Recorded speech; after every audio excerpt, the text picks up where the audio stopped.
युवक काँग्रेसचं हे आंदोलन आहे। काँग्रेस कार्यकर्त्यांच्या मते मनुस्मृती आणि गोळवलकर गुरुजी यांचं बंच ऑफ थॉट्स हे सोडून संघानं भारतीय संविधानाचा स्वीकार करावा असं म्हणत या मागणीसाठी काँग्रेस कार्यकर्ते हे रस्त्यावर उतरलेले आहेत। काँग्रेस कार्यकर्ते रेशीमबाग येथील स्मृती मंदिरामध्ये मोहन भागवत यांना संविधानही भेट देणार आहेत अशी माहिती कळतेय आणि सध्या काँग्रेसच्या या आंदोलनाला सुरुवात झाली आहे।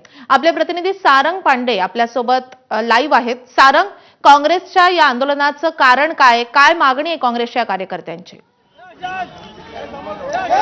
माधवी, आपल्याला माहितीच आहे की हे जे वर्ष आहे ते संघाचं शताब्दी वर्ष आहे आणि त्यानिमित्त अनेक कार्यक्रम जे ते होत आहेत। मात्र दुसरीकडे काँग्रेसचं असं म्हणणं आहे की हे जे शताब्दी वर्ष होत आहे यामध्ये संघावर आजही जर पाहिलं तर मनुस्मृती आणि बंच ऑफ थॉट्सचाच पगडा आहे आणि संघाने यानिमित्त बंच ऑफ थॉट्स आणि मनुस्मृती सोडून भारतीय संविधानाचा अंगीकार करावा, ते स्वीकार करावं या मागणीसाठी ते जे स्मृती स्थळ आहे तिथे रवाना होत आहे आणि मोहन भागवत जे आहे सरसंघचालक त्यांना ते जे भारतीय संविधान आहे ते भेट देणार आहे आणि त्यामुळे हे जे कार्यकर्ते आहेत ते घेऊन निघाले आहेत। महात्मा गांधी जी के मारने हत्या के पीछे इन लोगों का हाथ था। देश में जहर डालने का काम इन्होंने किया।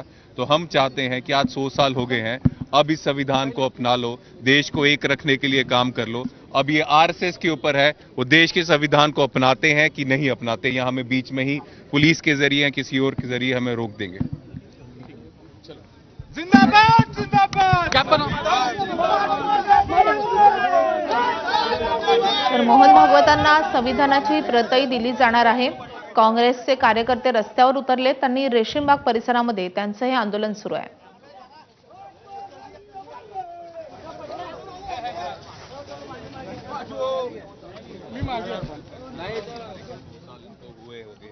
बने हो गए हैं और 100 साल इन्होंने देश के संविधान के खिलाफ काम किया है, देश में जहर घोलने का काम किया है, देश को तोड़ने का काम किया है। महात्मा गांधी जी की हत्या के पीछे इन लोगों का हाथ था। तो आज हम इनको कहना चाहते हैं, आज तो संविधान को मान लो, अपना शुद्धिकरण कर लो, देश को जो एक रखता।